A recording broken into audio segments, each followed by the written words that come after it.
what if I told you that once, Africa stood tall, and Europe knelt? Welcome to the untold story of the Battle of Adwa, when Ethiopia rewrote history. The year is 1884.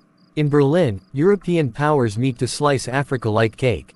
Maps become weapons. Borders become prison bars. But one land stands untamed. Ethiopia. Africa was not a blank slate. It was a continent of civilizations, traditions, and sovereignty. But in the eyes of Europe, it was territory to be claimed, souls to be converted, and resources to be plundered. One by one, African kingdoms fell under the weight of gunpowder, greed, and treaties written in foreign tongues. All, except one, Ethiopia, the land of kings. The ancient Christian empire in the Horn of Africa. A realm with centuries-old ties to the Bible, to Solomon, and to divine destiny. He was born Saul Mariam. But history would know him as Menelik II, the man who united Ethiopia and defied the world. Menelik came to power in a time of division. Ethiopia's provinces, led by regional lords and rival claims, often fought among themselves. But Menelik saw the need for unity in the face of growing foreign pressure. With diplomatic cunning, he played European powers against one another. With determination, he modernized his forces, imported arms, and strengthened trade routes. He wasn't just preparing for a throne, he was preparing for war. Italy came with a treaty. Menelik read it. Then he read between the lines. In 1889, Italy and Ethiopia signed the Treaty of Wuchale. In the Amharic version, Menelik acknowledged friendly relations and trade. But in the Italian version, Ethiopia was declared a protectorate. Without his consent, Menelik denounced the deceit. Italy doubled down, seeking recognition from European allies to justify a campaign of conquest. He knew peace could be broken. So he prepared for the sound of war. Between 1890 and 1895, Menelik stockpiled weapons from France and Russia. He trained thousands of warriors from every Ethiopian province. Archers learned to fire rifles. Spears gave way to bullets. Even Empress Tetu, his wife, raised a force of her own. The church blessed the war. The people fasted and prayed. The mountain winds carried whispers of resistance.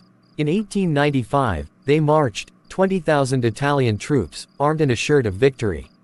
They had Europe behind them. But they were walking into the lion's den. The Italian army, led by General Oreste Baratieri, moved from Eritrea into Ethiopian territory. He believed Ethiopia was disorganized. He believed wrong. Menelik summoned over 100,000 warriors, Oromo, Amhara, Tigrayans, and more. United by land and faith, they marched toward Adwa, a small mountain town that would soon change everything. They say the winds in Adwa howled louder that night. It was as if the spirits of the land were restless. Or ready. On February 29, 1896, both sides prepared. The Italians expected a scattered skirmish. Menelik planned a coordinated, multi-pronged assault. He knew the terrain. He had the numbers. And he had conviction. Priests blessed the soldiers. Fires lit the hills. Women sang songs of war. Children prayed for fathers they might never see again. Dawn broke. The lion awoke. And Italy met the fury of Africa. At 6 a.m. on March 1, 1896, Menelik launched his attack. 3 Ethiopian columns descended on the Italians from the mountains. The terrain worked against the invaders, narrow paths, unfamiliar turns, and ambushes. For hours the battle raged. Italian officers were cut down. Troops surrendered en masse. Those who tried to flee found only more Ethiopian warriors waiting. By noon, it was over. Over 7,000 Italians lay dead. Thousands more were captured. Ethiopia had won. Across Europe, shock. Across Africa, hope. Across Black America, celebration. News of Adwa spread fast.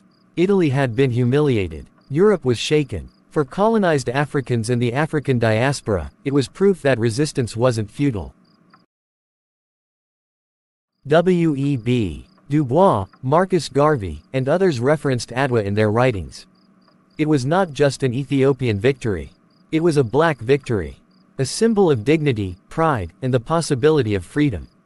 Menelik returned to his palace not just as emperor, but as legend.